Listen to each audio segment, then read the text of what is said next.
ബാലസാഹിത്യ കൃതികൾ ഉൾപ്പെടെ 70-ൽ പരം പുസ്തകങ്ങൾ എൻ്റേതായി പ്രസിദ്ധീകരിക്കപ്പെട്ടിട്ടുണ്ട്.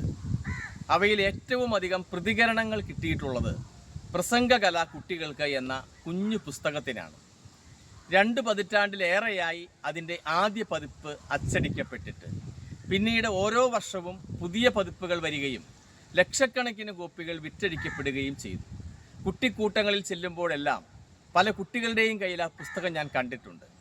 പ്രസംഗ മത്സര വേദികളിൽ ചെല്ലുമ്പോഴാകട്ടെ കുട്ടികൾ തകൃതിയായി പുസ്തകം തുറന്ന് വായിച്ച് പഠിക്കുന്നതും മാതാപിതാക്കൾ വായിച്ച് പഠിപ്പിക്കുന്നതും ഞാൻ കണ്ടിട്ടുണ്ട്. ഈ പുസ്തകത്തെ സംബന്ധിച്ച് അനേകം കത്തുകളും ലഭിച്ചിട്ടുള്ളത് ഓർക്കുകയാണ്. അതിൽ കൗതുകമുള്ള ഒരു കത്ത് പ്രത്യേകം ഓർക്കുന്നു. അതിൽ ഒരു രക്ഷകർത്താവ് എഴുതിയത് ഇപ്രകാരമാണ്: എൻ്റെ കുട്ടിക്ക് ഈ പുസ്തകം പ്രസംഗം പഠിക്കാൻ ഉപകരിച്ചിട്ടുണ്ട്. എന്ത് സമ്മാനം വേണമെങ്കിലും ഞാൻ തരാം.